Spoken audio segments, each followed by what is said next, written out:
Andrew, well, my teleprompters, Obama style. Yes. I want my 2 teleprompters like Obama. No teleprompters, he's... No budget. No budget, yeah, sorry, yeah. Talk to the boss.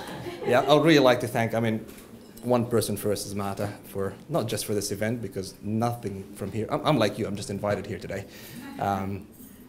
Nothing would have happened. And then, of course, the Trends team. Can't hear you on the microphone. Oh, you can't hear me. Sorry. Thank you. Thank you for letting me know. Okay. Yeah, thanks to Marta for making all this happen. And, of course, the Trends team, Andrew and his team at Trends. I won't name them all, but, there's a whole huge team, Marinka and Annette and Abby, and everybody standing everywhere there. And, of course, Lisa and our team. Even louder? You can't hear back there? See? There's so much room here, and you guys are standing right there. I keep pulling people in. Don't be scared. First row is a good row. The food is there. It's not going to go. I know you're here for the free food, buddy. I know you're here for the free food. Don't worry. It's not going to go away. Come closer, guys. I need to feel the energy. And I know some people have got to go soon, so I won't make it long. I can talk for days. Everybody knows that. So I'm going to humble you and just not make you cry over hours of talk.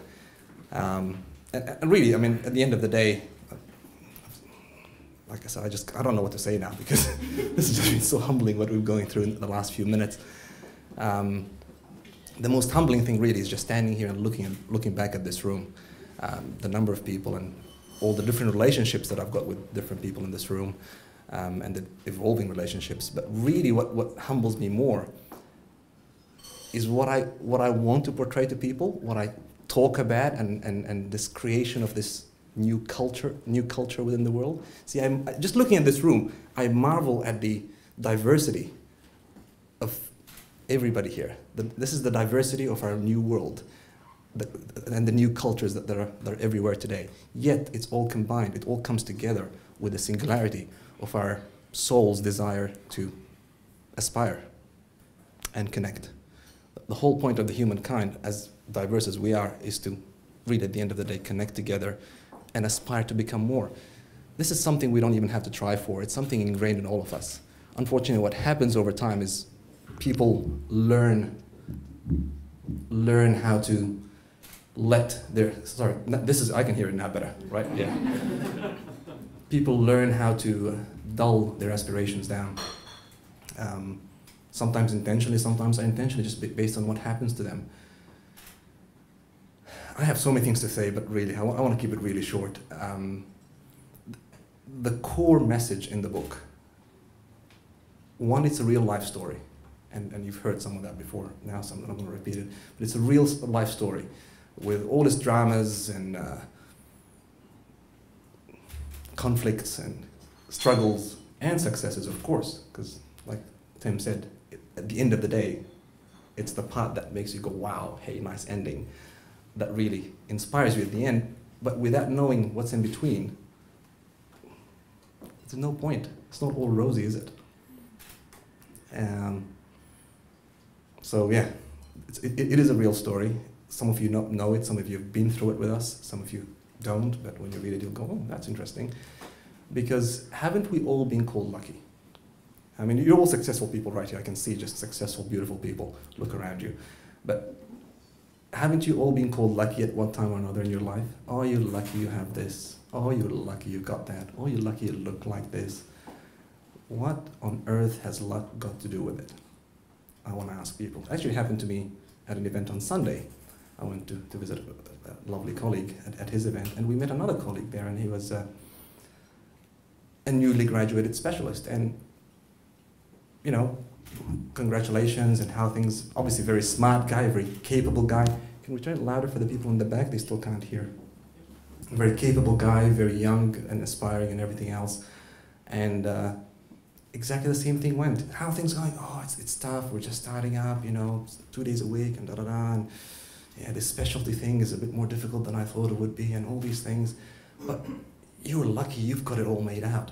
I'm like, wow. Really? He said, let me tell you how lucky I was. I didn't have much time to explain the whole thing to him, but I just started giving him advice about what he may want to do or avoid or anything like that, and maybe books that he wants to read and all that. And he said, oh, thank you for that. I said, trust me, it's got nothing to do with luck. It's all intention and absolute determination. See, at the end of the day, when my time comes, we're all going through this journey through this fourth dimension of the universe, time, which is infinite in itself, but we each have a finite time within that. And even as a collective, we have a finite time. When we come to that end, the questions that we'll be asking, which I was thinking about when I was praying in my dad's ear when he was dying,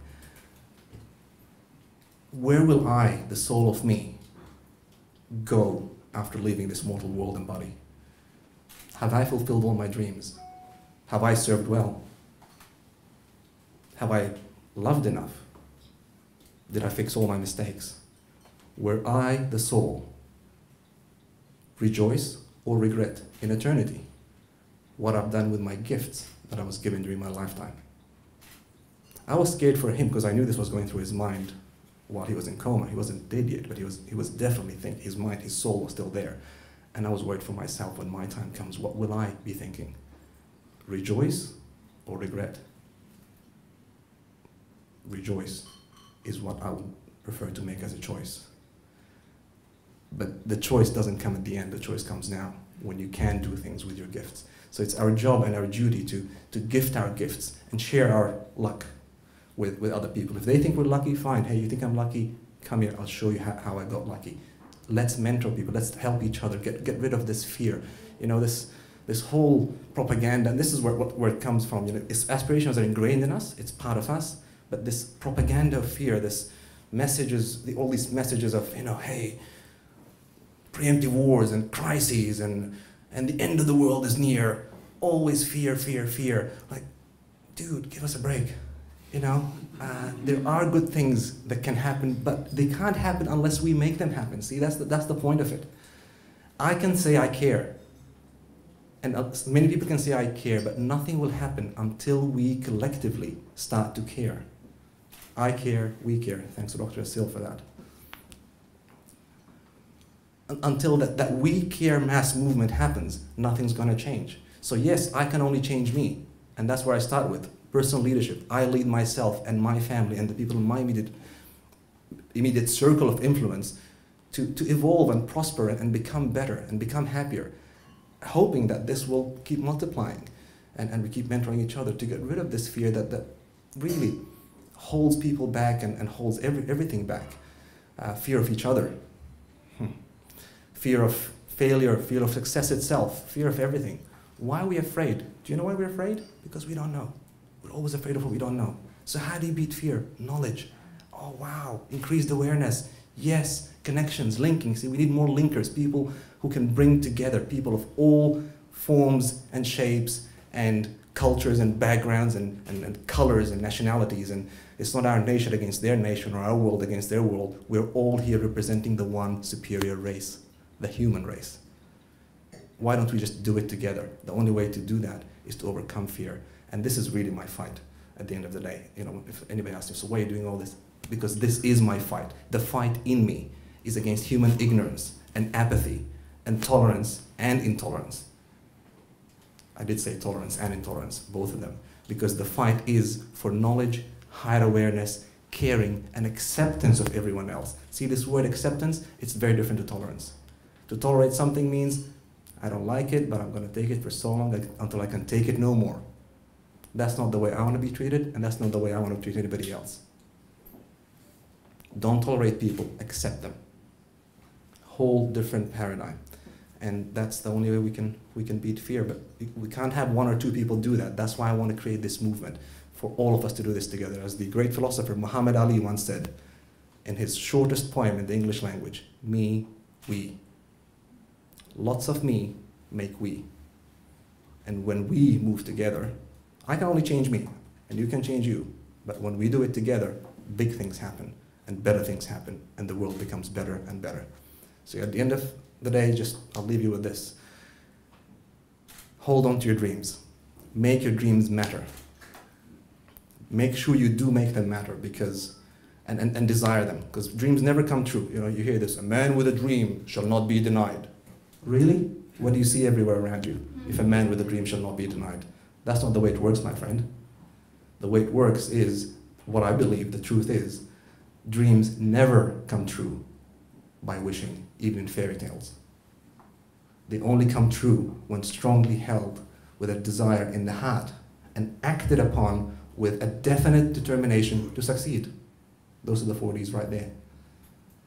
That's the only way you can move forward, and that's the only way to change the world. 1% at a time, one little bit at a time, evolving as we go, and one thought at a time, actually. So with that, I say thank you, and enjoy the food and the drinks and the mingling and the diversity. Enjoy.